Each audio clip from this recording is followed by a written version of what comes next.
This is a public health announcement brought to you by Heather Shepard, the Primal Pioneer.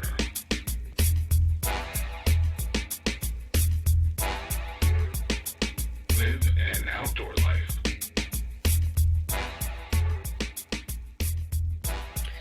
Welcome back to the Primal Pioneer podcast. I'm your host, Heather Shepard, radical health practitioner and creator of the Sunlight RX. As a radical health practitioner, I teach people how to improve their health using practical yet incredibly powerful nature-based resources and practices. I do so by utilizing my health trifecta, the Sunlight RX, EMF mitigation, and my jet fuel diet. This approach has helped me heal my TBI, poor gut health, and anxiety levels, and continues to help thousands of people around the world access root causes of their health struggles as well. During today's episode, I dive into the topic of supplements. I'm not a big fan of supplements. They can have some pretty undesirable side effects on the body, but I am a big fan of the if you can make it, don't take it approach. Our body is actually designed to make many nutrients, hormones, neurochemicals, all on its own.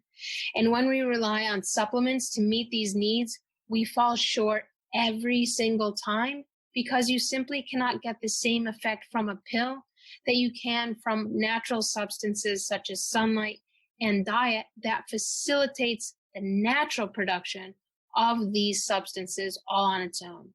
During this episode, I talk about why I'm not a fan of supplementation, dangers of supplementation, how the body is actually designed to produce nutrients and neurochemicals and hormones. And I specifically tackle two of the most prescribed supplements today, vitamin D and melatonin. And I do this to give you a solid example of why we need to skip supplements and instead take a more effective, proactive approach to improving nutrient assimilation, absorption, and production in our body using the if you can make it, don't take it approach. Now, let's dive into the episode to learn more about supplements, including vitamin D and melatonin.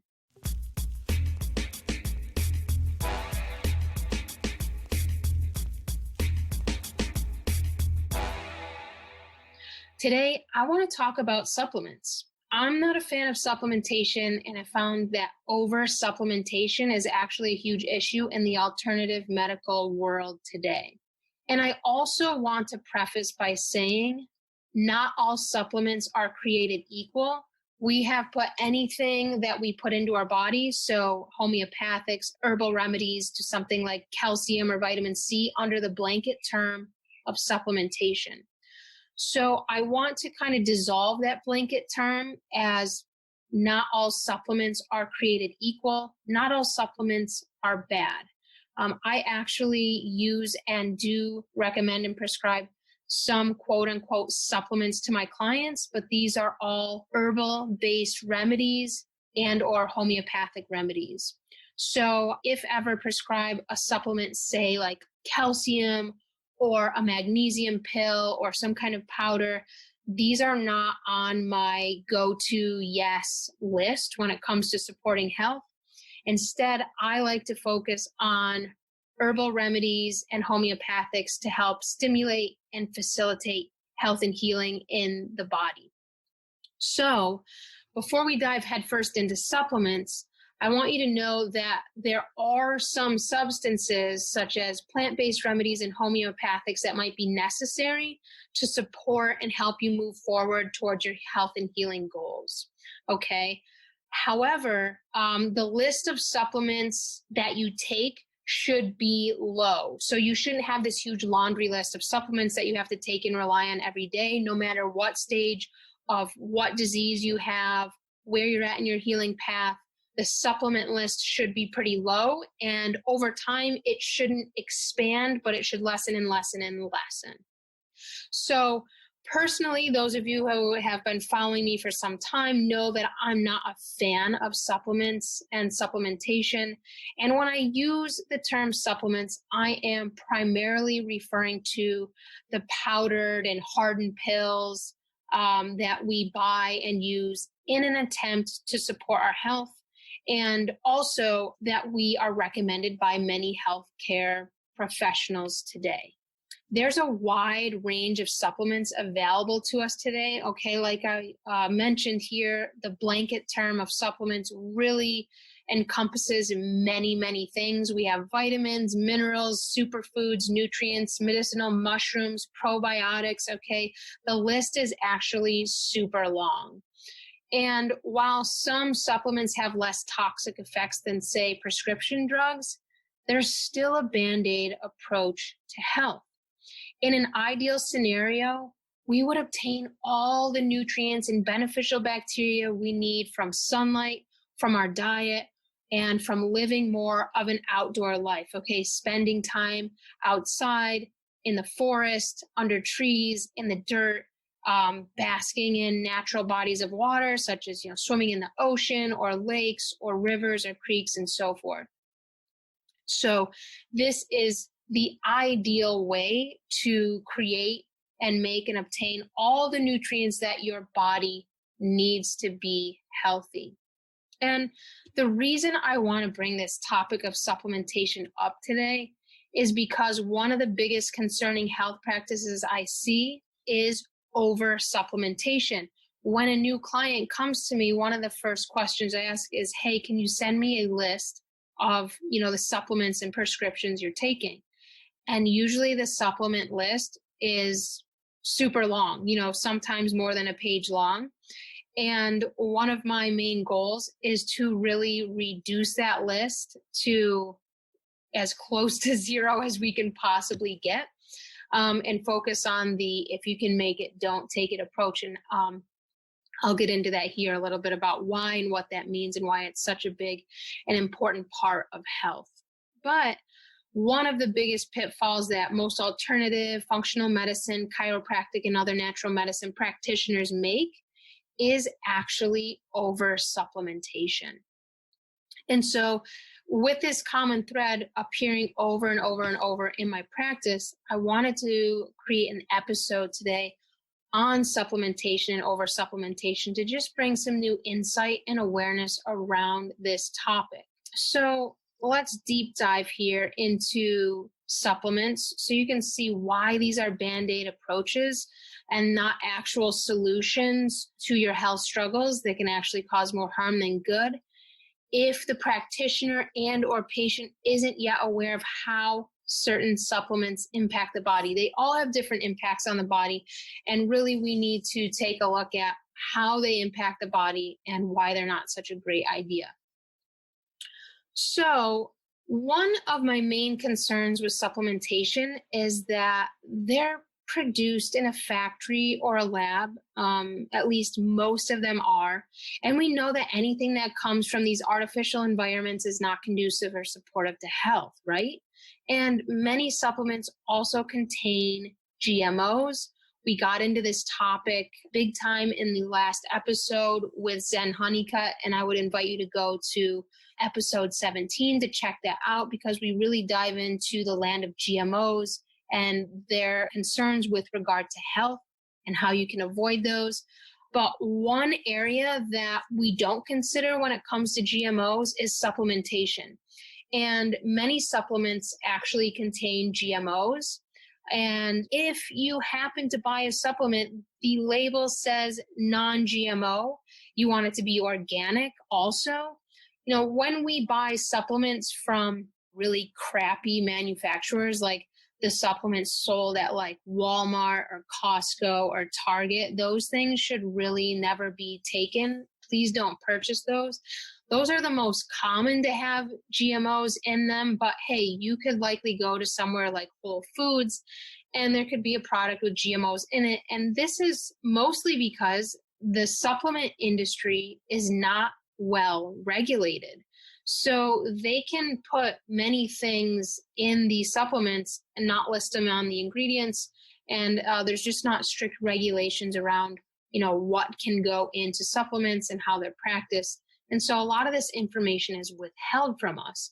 So you can kind of keep an eye out for GMOs and if they're contained in your supplements by looking out for ingredients such as corn, soy, wheat. These things are going to be likely over 90% red flag that there's GMOs in your supplements. Also, any type of soy oil, corn oil, canola oil. Oils are also a big red flag to look out for when it comes to supplements.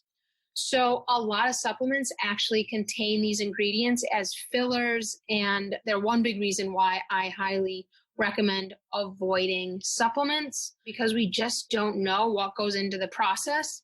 And we want to keep an eye out for that, because really the intent with supplementation is like, hey, I'm doing my body a really good thing. I'm putting nutrients into it and it's going to be helpful. And oftentimes, while our intention is really great, we often don't have a great effect or result as, from taking the supplement. So that's one really big red flag. And I'll be going into vitamin D and melatonin here really, really shortly, because vitamin D and melatonin are key supplements that are recommended in the naturopathic and functional medicine world. And those are two nutrients that we can definitely make and shouldn't be taking. And actually, when we take them, we get some pretty negative health impacts that occur in the body. So before I go there, though, with vitamin D and melatonin, I also want to touch upon supplements with regard to they're this really big, large sum of a certain substance, right? So let's take vitamin C, for example. Usually vitamin C has, 1,000 to 5,000 milligrams of vitamin C per capsule or pill. And this is one example, okay? And we can apply this to many supplements, but this is a common one because many people look to vitamin C to boost immunity, to help prevent colds, to help overcome a cold, to help support blood health, heart health, etc. But let's take a look here, because if you're taking, let's just say 1,000 to 5,000 milligrams of just a plain old vitamin C, this is far too much vitamin C for the body to process at one time. So we can think we're doing a really great thing, but really taking that much vitamin C at once, especially if it's from a vitamin C source that is GMO, which a lot of vitamin C supplements actually do contain GMOs, unfortunately. But overdosing on vitamin C is a common supplemental pitfall and can lead to anything from weakened kidney function to frequent urination to fatigue and malabsorption of the mineral copper, okay? I want to talk about this just briefly, because not only does a vitamin C inhibit how copper functions and works in the body, but many women today have copper-based IUDs. And so we can apply this to that situation as well. So copper is a transitional metal, and it's an electrical conductor in the body, meaning we know that the body runs on electrical currents, right? We can see this in, all the brain tests and the heart testing. It's measuring the electrical activity of these organs. Every cell in your body has an electrical current in it. That's what makes our heart tick. It's what makes us alive and vibrant and healthy and well. And on very simple terms, if you want to be healthy, improving the electrical current throughout your cells and body is really getting down to the root of improving your health. And this is something that the health trifecta really helps people do. Because when you use EMF mitigation and a jet fuel diet, and then I'll sneak a fourth one in there that I work on with my private clients, when you add in hydrotherapy to the mix, you really boost electrical current throughout the body.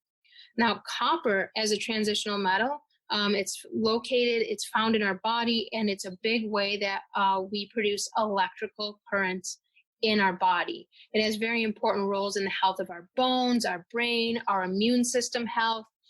And we see in elevated copper levels in cancer patients.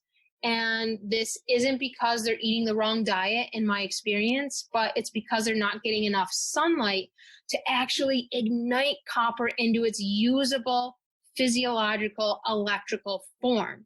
So anyone taking loads of vitamin C, any woman out there with a copper IUD, anyone with cancer and subsequent elevated copper levels. Bells and whistles should be going off in your head right now. We want to remove the excess copper, remove the excess powdered vitamin C, and get more sunlight into your body so your body can use copper to create an electrical current throughout your body. Now, excess copper is a totally different situation, especially when it comes to those with IUDs. But somebody with cancer will have more excess copper levels because the electrical current throughout their cells is failing. Literally, their battery charge is going more and more towards low, low, low. And in order to stimulate and use that copper in the body, we need to put an electrical charge back into the body. And interestingly, one alternative cancer healing modality is IV vitamin C. And so it may be that, and my suspicion is one reason why this works is because when you take a lot of vitamin C, your copper levels actually go down. Now, this isn't my preferred primary way to approach cancer because a more beneficial way to go about this would be to just simply improve the electrical current and electrical activity and conduction throughout the body and throughout your cells. That way, copper will actually be put to use versus if we take high doses of vitamin C, we're not really putting that copper to use. We're just creating a different balance of vitamin C and copper throughout the body. There's a lot to that. That's a whole subject in itself, vitamin C IV therapy for cancer. But those are just some of my thoughts and experiences with cancer, copper, and IV vitamin C. The moral of the story here when it comes to vitamin C and other supplements is that they come in these huge doses, right? So, several hundreds to thousands of milligrams typically. We take this, and that's way too much of a dose for our body to utilize, assimilate, and handle at once. And it's in this processed form in a pill, and often this does a lot more harm than good when we pile on such big amounts of supplements, minerals, nutrients into the body in this processed form. So this is why a supplementation is not a practice I recommend that I engage in, because the body simply cannot deal with, process, or assimilate this big dose of nutrients at one time. So what happens is, I want to get into why this is a big deal, because you're like, oh, well, what if I take these, why isn't my body using it, or what's actually going on here? And what happens is these excess vitamins and nutrients often end up blocking the absorption of other nutrients, as we can see with vitamin C and copper, okay? They can also end up being stored in not so great places in our body, meaning places that can actually cause harm. And we can take a look at calcium supplementation, because I know when I was a teenager, calcium supplementation was like the best thing since Wonder Bread, because everybody was starting to get osteoporosis and calcium supplements were starting to be pushed even by the allopathic world. And this was an attempt to rectify and prevent osteoporosis, which is an incredibly ineffective way to improve bone health and overcome osteoporosis. Calcium is another one that is really easy to overdose on, meaning when you take a calcium supplement, you're getting a massive dose of calcium, and this rarely makes its way into the bones where we actually want it to go, right? When we're looking to prevent or overcome bone disorders, osteoporosis, osteopenia, etc. Okay, so when we take these big doses of calcium, instead of them making their way into the bones, it doesn't contain the carrier molecules and nutrients to actually get to the bones. You need vitamin D, you need magnesium, you need cholesterol, you need vitamin K2 for calcium to actually make its way into the bones. And you do this signaling naturally occurs when you're in a natural environment okay, in sunlight and eating a jet fuel diet. It's a really easy way to get calcium into the bones. And in an upcoming show, I'm going to talk about calcium efflux, which is an issue with calcium and calcium absorption and assimilation that occurs when we're exposed to too many EMFs. So this is why we're seeing osteoporosis activity in the spine and bones of especially women of childbearing age and in their 20s now, because of the excessive EMF environment that's displacing calcium and causing massive issues. So when it comes to calcium supplementation, this is never, ever something I recommend, because it doesn't ever make its way to the bones, but instead often ends up in the soft tissue and the arteries, which is not where we want it, okay? Because when calcium is sitting in the arteries, it calcifies the arteries and causes the formation of arterial plaque.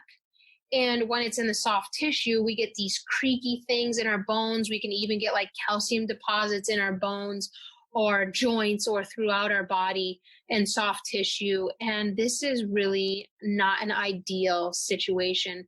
We want to take calcium in a really usable form.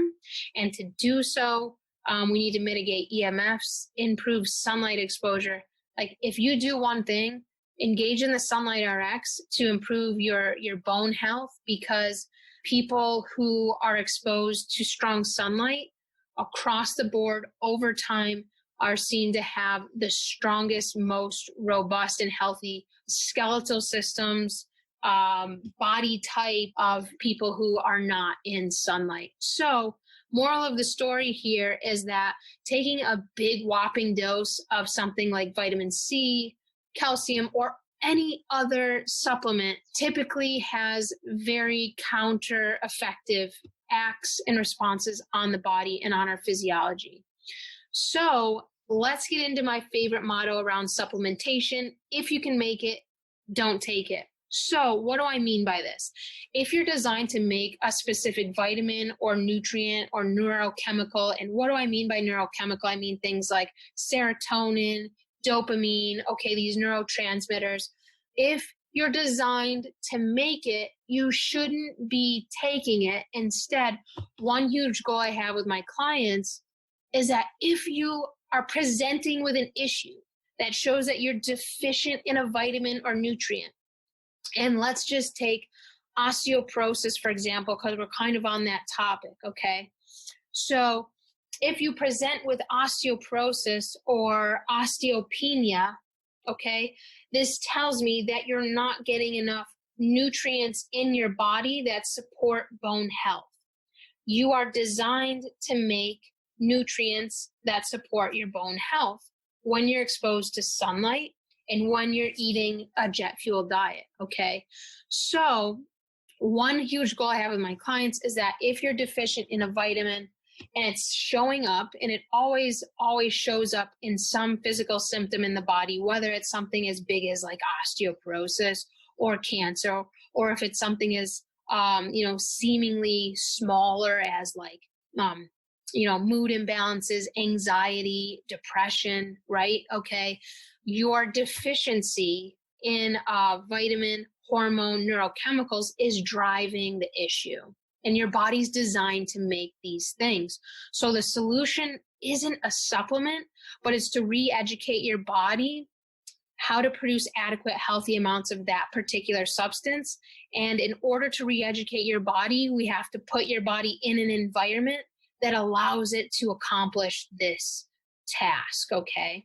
So this is a great segue into the vitamin D topic, because vitamin D is by far the most common supplement that people are taking today, with the research coming out showing that the higher your vitamin D is, the longer you live and the less chance you are to acquire any chronic disease. Since this information continues to come out and it's super accurate, but what people aren't reading in the studies is when you are producing vitamin D naturally from sunlight, not a pill. okay? That fine print doesn't get read. And so what happens is practitioners all across the world and people read these studies and they're quick to go online and order a vitamin D supplement. Your body is designed to make vitamin D, okay? So this is a huge one around if you can make it, don't take it. We can see across the board in chronic disease that individuals with cancer with a vitamin D level of 30 or below have a poor prognosis. Also, individuals with type 2 diabetes and struggle with obesity have low vitamin D levels. This increases risk of infection, weight gain, diabetic retinopathy, and quality of life tends to be super poor. Okay, I'm just outlining some vitamin D health correlations here before we dive into the if you can make it, don't take it, and how to do so with vitamin D. Okay, because this will give you an idea of if you're deficient in this vitamin or not. For individuals with gut autoimmunity, my goal is to get this population to a vitamin D level of 60 or greater, because this reduces digestive flare symptoms and significantly reduces the need for surgical outcomes. Okay, we also know that conditions like psoriasis, MS, RA, cancer, type 2 diabetes, as I mentioned, IBS, gut health issues, neurological diseases, and osteoporosis, basically every chronic disease all have significant correlations to low vitamin D levels. The higher the vitamin D level from sunlight, not a pill, the more and more these symptoms will begin to literally disappear, literally, okay? Now, why don't I want you to take a vitamin D supplement? Why is it not my suggestion? Why is it not my recommendation? Of course, you're your own authority. You're in charge of your own decisions around these sort of topics, around your health, okay? But why am I not a big fan? Well, let me give you an example, because those of you out there taking vitamin D, maybe you can relate to this or have a similar story, but I've heard from many clients, I've lost count as to how many, they've actually developed vitamin D toxicity from over supplementation. So what would this look like? You go in for your lab workup, your blood work, right? And vitamin D tends to be a common one that they test for. If they don't, please ask for your vitamin D levels to be tested when you go in for your lab work. It's a really, really important one to take a look at. Anything below 30, red flags, below 20, major red flags, behind 10, huge, massive red flags, okay? Now, if you go in and you get your lab work done, which many of my clients do, we have a whole list of lab work they go in that we take a look at. Vitamin D is a common one. Some people have vitamin D levels in the 500s, in the thousands, one client had. And this is virtually impossible to achieve when you make vitamin D from sunlight. However, when you're taking vitamin D supplement, which is very easy to overdose on because the dosage is so small, meaning like if you're taking liquid vitamin D, usually one drop contains between 5,000 and 10,000 IUs, and it's very easy to slip in the bottle to like let out 2, 3, 5 drops of vitamin D, and now suddenly you have, 50,000 IUs of vitamin D in you at once. Far too much for the body to handle. When you're in sunlight, you will never, ever make that much vitamin D at once. It's impossible because it's not natural. You're not supposed to make vitamin D in this way. But what happens is people who over supplement with vitamin D, they end up acquiring these over toxicity symptoms that they tend to just relate to not feeling well, because they're not like these huge red flag symptoms. They're things like nausea, fatigue, loss of appetite, low sex drive, poor sleep, feeling irritated. All of these can be side effects of supplemental vitamin D toxicity. So if you're taking a vitamin D supplement and you're like, hey, I have one or some of these side effects, you might want to check yourself right here with your vitamin D supplementation. So that is one red flag. Number two, when you take vitamin D from a pill, it acts very differently in the body than when you make vitamin D from sunlight. Okay, think about the beginning of this episode. We were talking about, how processed supplements are. They're super processed. Even if you're taking vitamin D, there's all these oils in it, okay? Your body, you shouldn't really be eating any PUFAs, polyunsaturated fatty oils. You shouldn't be eating these, right? And a lot of these are contained in these fat-soluble supplements like vitamin D. Your body is designed to make vitamin D, get this, from LDL cholesterol and UVB sunlight. So what should that tell you right there? Number one, that LDL cholesterol actually isn't bad. We need it to make one of the most important hormones in our body, which is vitamin D. So that's a red flag right there. And often what I see in my clients with low vitamin D levels, not always, but almost always, they'll also have low LDL cholesterol levels. If you don't have enough LDL cholesterol, you cannot make vitamin D. So when LDL cholesterol is below 200, that's a red flag to me that your hormone health is compromised and that your natural vitamin D levels are low.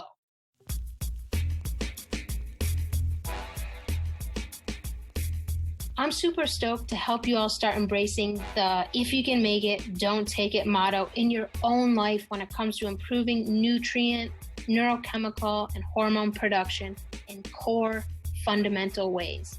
And this all starts by improving your sunlight exposure.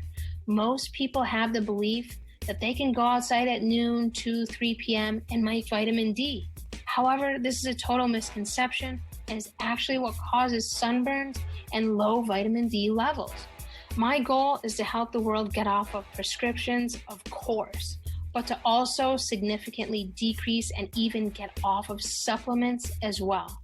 The best way to do this is to learn how to utilize sunlight as your medicine cabinet.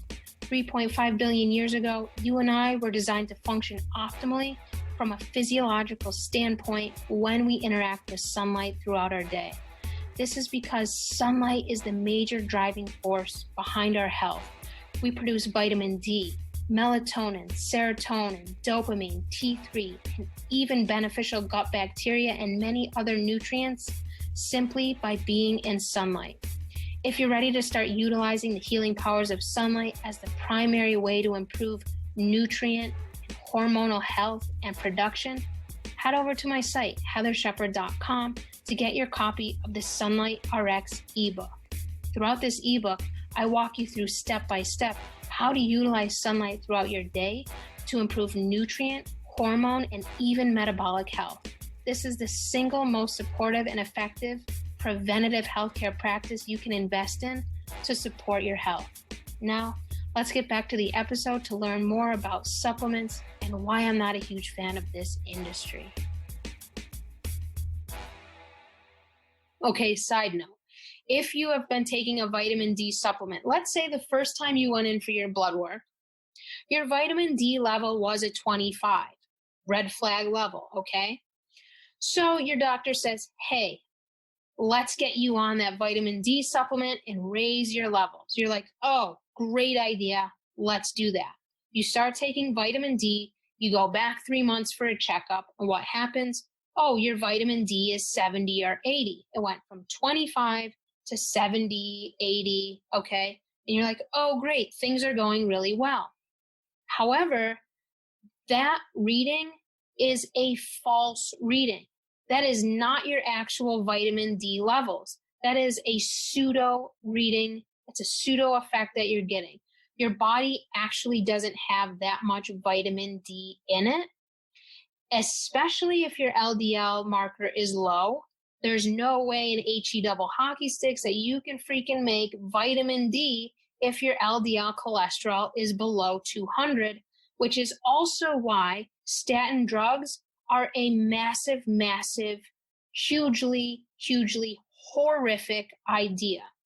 Statin drug prevents your body from creating LDL cholesterol, so you can't produce vitamin D and you can't produce any steroid hormones when you don't have LDL cholesterol. You need steroid hormones. If you don't have them, you will get heart disease and you will get cancer. You will get type 2 diabetes. It's why the number one side effect of a statin drug is type 2 diabetes. And it kills me when, say, somebody goes in to their doctor and they have cancer or they have type 2 diabetes and the frickin' doctor puts them on a statin drug. That makes no sense, and it tells me that they shouldn't even be practicing medicine because they're furthering their disease manifestation, and it's a very, very bad idea. So vitamin D is a huge subject.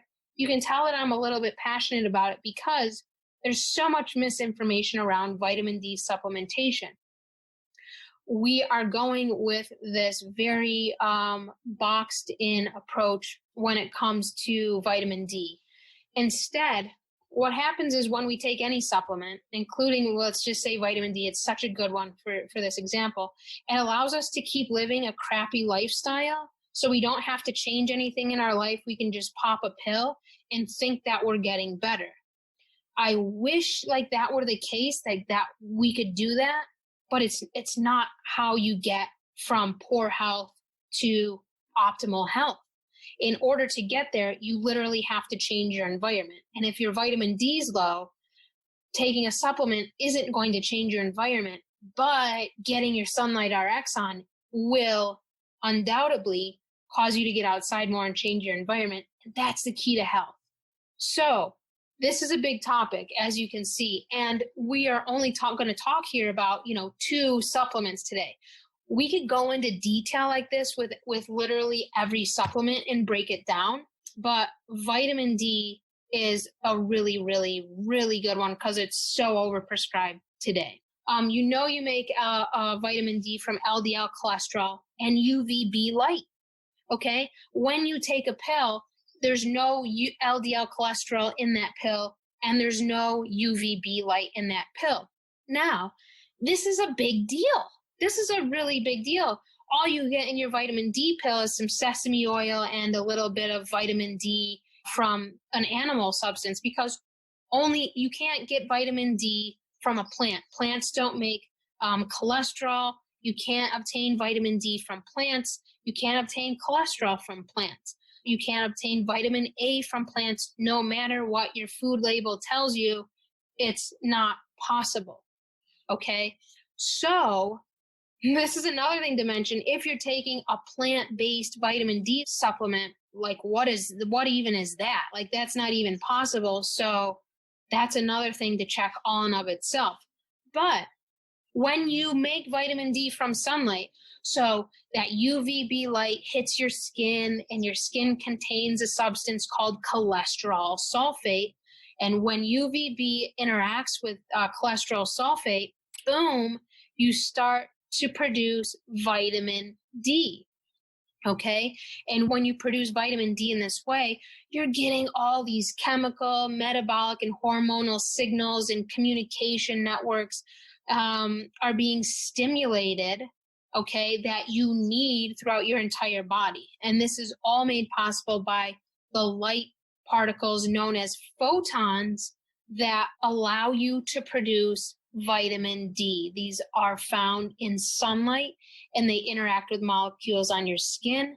And they help to run your circadian clock system. Remember that internal clock you have in your eyes, in your skin, and every organ in your body. Okay, when light interacts with these areas, you're able to produce vitamin D, especially and particularly when you're in UVB light. You can't make vitamin D from sunrise light. You can't make vitamin D from UVA light. You can only make vitamin D from UVB light, which is why the Sunlight RX is so important because it teaches you how to prepare your skin and body to absorb the UVB light without burning in that light. Because UVB light's really strong, right? We're told it causes cancer and that it causes sunburns, and you should, slather on sunscreen and wear your sunglasses. And all of those things block UVB light. And what do you think happens when you block UVB light? You block vitamin D production.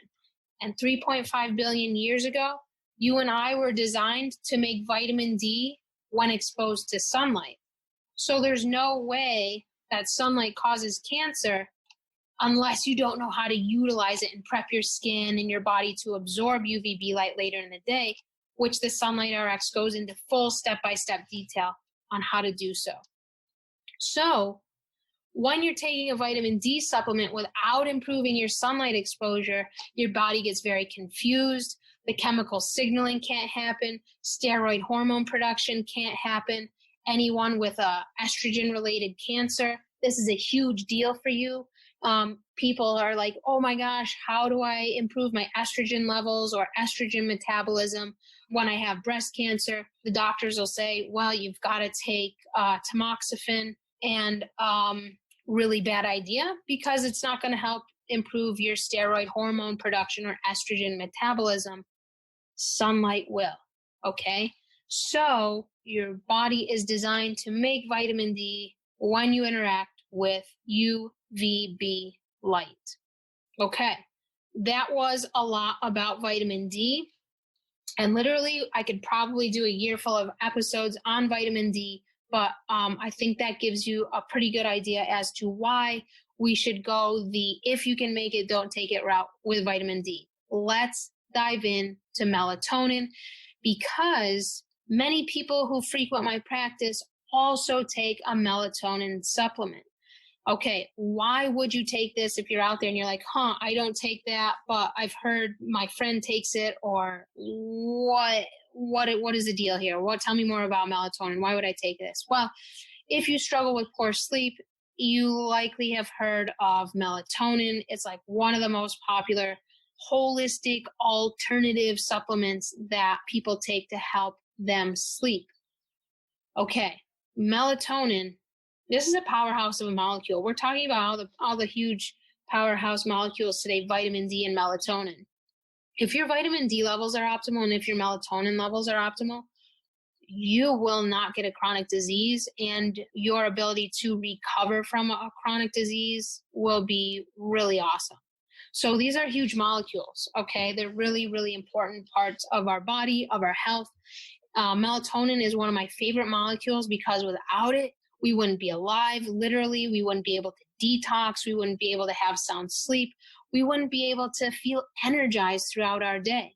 Okay, so now you might be thinking, hold up, I struggle with all of those things, or maybe just some of those things. So if you do, okay, energy levels, sleep, you can't detox, and you're like, well, I don't know if I can detox or not. Well, do you feel sluggish most days? Do you feel bloated? Do you feel heavy in your body? Do you get a reaction to certain foods when you eat them? These are some symptoms that you might not be an optimal detoxer at this point. So if you're like, yes, that sounds like me, you likely are deficient in melatonin. Maybe you've even been prescribed a melatonin supplement. Very common prescribed supplement for sleep for anybody with cancer, because low melatonin levels and cancer go hand in hand. Gut autoimmunity, same thing, super low. So what's the big deal with melatonin, and why shouldn't I take it, especially if it helps me sleep? And the big deal includes many things. And one of those, just like vitamin D, is you can make it. You can make melatonin so you don't take it. This is this situation again. Yes, you are designed to make melatonin. Most people don't know this. Most doctors don't know this, at least to the extent of how you make it, which I'll reveal here to you in just a few minutes here. So when I mention this to people and I say, hey, you can actually make melatonin, they kind of do the tilt their head sideways thing, like my dog does when she's confused. She's like, huh? What's up? And so this is a confusing thing because we're taught that melatonin is the nighttime hormone, right? It's released from the pineal gland 3 to 4 hours after dark to help us sleep. And that's 100% true. Like it absolutely does this, or at least it's supposed to. But the confusion and misinformation around melatonin comes in when I tell them that humans are designed to recycle and replenish their melatonin stores in AM sunlight. So I can't tell you how many people really do the sideways head tilt thing with just that statement. You're designed to recycle and replenish your melatonin stores in AM sunlight. You can make it. Don't take it. So I can't tell you how many people on my Keto Cancer Solution Facebook group, they've reached out to me and they've said, Heather, can you please explain the melatonin sunlight connection to my doctor? Because they don't think this is possible and they keep telling me to take a melatonin pill. Hey, I get it. A lot of people are not reading the science behind this, and it's not well-known information yet, but it's out there. So this is a really important thing for doctors of any practice to really understand.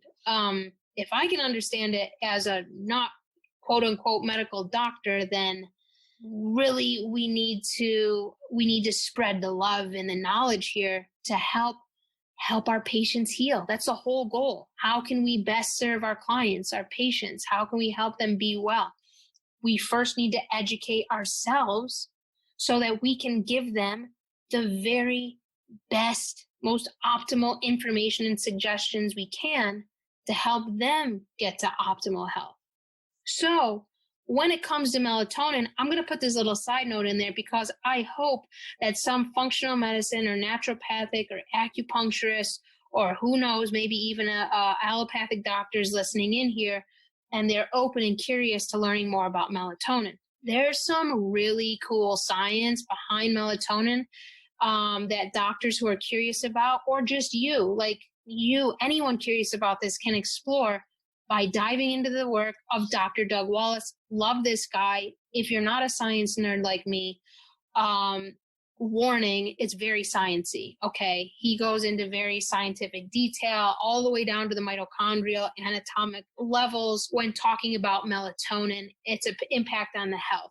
Dr. Doug Wallace is a mitochondrial expert and researcher. And hey, I just want to put this little plug in here that 98+% of NIH, okay, the National Health Institute funding goes to studying the nuclear genome, aka the DNA. Okay, this is important when it comes to melatonin. 1 to 2% of the NIH funding goes to studying the mitochondria. You're going to get the link here between melatonin and this little finding here as I continue along. But what this means on a basic level is that doctors are reading studies with regard to the nuclear genome, aka the DNA. And so they're focusing on DNA genetics. And by doing so, they're totally missing the boat with regard to root causes of disease. Okay, they're basically looking for love and answers in all the wrong places. The answers to our health struggles starts and ends with improving mitochondrial health. Okay, plug for science nerds out there like myself. I'm going to sum up the melatonin sunlight story for you very briefly because I don't want to bore the other listeners out there who are like, hey, just tell me about melatonin supplement. Let's go. Okay, this is important though, okay? And even if you're not a science nerd, you might be like, oh, that makes total sense. So here we go. Melatonin is produced in AM sunlight, right? It's produced by the aromatic amino acid called tryptophan. Many of you might have heard of tryptophan. You're like, oh, that's that substance that when I eat turkey, I get like super sleepy and fall asleep after eating Thanksgiving dinner and watching football. Kind of, yeah, sort of the same thing there, tryptophan. Okay, it's an aromatic amino acid. And tryptophan, how it's activated, how it's programmed is by UVA light. The Sunlight RX totally goes into this. And UVA light is a light that's present in AM sunlight. And this is the light that shows up in the solar spectrum after sunrise. Okay. Tryptophan contains, if you look at the molecular structure of it, it contains a benzene ring in its molecular structure. Any molecule with a benzene ring, dopamine, serotonin, melatonin, has to be programmed with AM sunlight in order to work. Tryptophan is the precursor to melatonin. So, in order for your melatonin stores to be replenished and recycled, your tryptophan needs to be activated by AM sunlight. And when it's activated, tryptophan then stores UVA light all around that benzene ring. It just soaks it up. It stores the UVA light. And so then once sunset comes in, 3 to 4 hours after sunset, right? Melatonin's released and pours into the bloodstream. And this is why you heal during sleep. Okay. We go into rest and digest mode. We go into regenerate and recover mode as melatonin release controls the main regeneration programs in our body located in our mitochondrial DNA, known as autophagy and apoptosis. If you have cancer, red flags, bells and whistles might be going off like, oh, I'm always working to improve my autophagy repair and, work on apoptosis. Let's slow it down. Okay, these are main concerns with cancer patients. Alzheimer's patients, there's way too much apoptosis going on. So the cell that just continues to die. In cancer, we're not getting enough apoptosis going on. How do you do this? By improving your melatonin stores. Even if you don't have cancer, your cells regenerate and replenish themselves using these repair programs, autophagy and apoptosis, and they occur at the mitochondrial level. So how do you do that? By packing UVA light into your aromatic amino acid tryptophan. Hope that made sense. If not, go do a little replay on that because that was a little bit of a mouthful. But here's the bottom line. Keep it really simple. Melatonin allows us to heal, regenerate, and recharge our battery during sleep. So what happens if we take a melatonin supplement? Well, that benzene ring in tryptophan isn't programmed with UVA light. So while you may be knocked out cold at night from taking your melatonin supplement, you won't be healing, you won't be regenerating, you won't be running autophagy or apoptosis, those cellular house cleaning programs, and your cortisol to melatonin, this teeter-totter relationship that they have, will be out of whack. So we want your cortisol levels to be, higher during the day. And during the day, melatonin should be pretty negligible, pretty low, because you don't want to be falling asleep at noon or 2 p.m., right? You want to have cortisol high, which gives you energy, makes you feel energized. Vice versa. We don't want you to feel like a night owl and be energized at 11 p.m. If so, it means your cortisol melatonin teeter-totter balance is out of whack. Instead, we want your melatonin to be high at night. How do you do that? By getting more sunlight during the day so that melatonin can be released into the bloodstream at night. When you take a pill, you skip this whole step. And when this happens, you can't fully heal, you can't fully regenerate, your hormone panel cannot improve. Plus, the more you depend on melatonin for sleep, the more you'll need over time to be able to sleep, and then you'll create a dependency on the supplement. And then one day, melatonin will stop working because you're not getting to the root of the issue, which is a sunlight deficiency. We can just sum it up to that, okay? So before you decide to pop a pill, a prescription, a supplement for your health concerns, it's really important to ask yourself a few questions. Number one, can your body make it? If yes, how does your body make it? If you're like, I don't want to know that, email me. We can go over it. Post on my Facebook group. Send me a message on sunlight_RX on Instagram. Okay, we can chat about it. Okay, number two, is it highly processed? Read the ingredients. Are those GMOs in it? Corn, soy. Take a look at these ingredients. We want to make sure They're not highly processed. Most supplements are, which is why I rely on herbal remedies and homeopathic remedies in my practice. 3, is it a whopping dose of a nutrient or a powder or a hormone or a vitamin? Your body cannot deal with huge amounts of a nutrient, powder, etc. at one time. It's not designed to. And then calcium, which we covered today, it'll end up being stored in like your arteries or your soft tissue. And then you will, have these side effects. You just start to form arterial plaque and creaky, achy joints. Like, you don't need to do that. You're supposed to be feeling better from your supplement when, like, often they create the opposite effect. And number 4, do you feel better in multiple aspects of your life as a result of taking this and long term? And you don't need to take more to get the same effect. Okay, those are the top 4 considerations. We literally talked about vitamin D and melatonin, and that took, that was a good long chat, right? So we could literally go through every supplement and do the same thing and how it impacts your body. This is why I'm a really big fan of, if you can make it, don't take it. Or we could also say, if you could obtain it from your diet, don't take it. Usually, and often, almost always, we could say all of those things. Sunlight plus EMF mitigation plus jet fuel, diet, you will have no issues with producing the nutrients, the hormones, the neurochemicals that you need in order to be healthy. And these will all be regulated. Your body has a self-regulating system.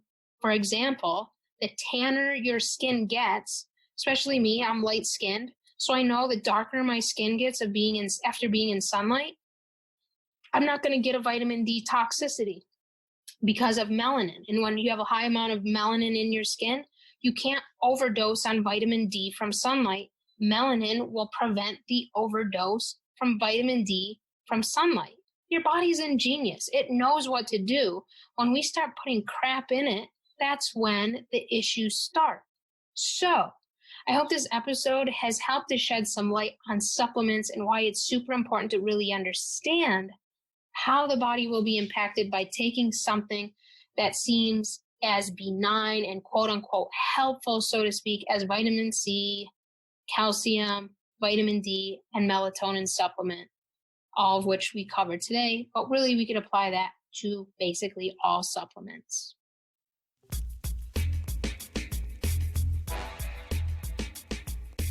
Thanks so much for tuning into the show today. I hope you found this episode all about supplements, especially vitamin D and melatonin, enlightening and insightful along your healing path. Believe me, I used to be a supplement junkie in my teens and early 20s until I started to learn about how supplements are actually produced and the impact that many of these highly processed substances have on our body. If you're someone who relies on supplements to support your health, know that supplements actually can't beeline you to solid health. However, improving your diet, your light environment, and your EMF environment can. If you enjoyed this episode, I would so appreciate if you could take 1 minute to rate and review. Each review helps more and more people, just like you, learn the deeper truths about our health and healing, and unveils the deeper truths behind what's actually driving our epidemic rates of poor health today. Don't forget to take a screenshot of this episode, share it on your Instagram stories, and tag me at sunlight_RX. Thanks again for tuning in, and see you next week. The Primal Pioneer podcast is not intended to diagnose, treat, or cure any disease in the Western medical sense or terms. It is to be used for educational and informational purposes only.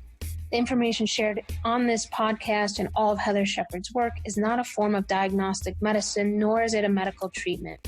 Heather Shepard is a health educator, radical health practitioner, and a trained EMF specialist. And although she has a bachelor's in science and master's education in alternative medicine, she is not a medical doctor and does not give medical advice.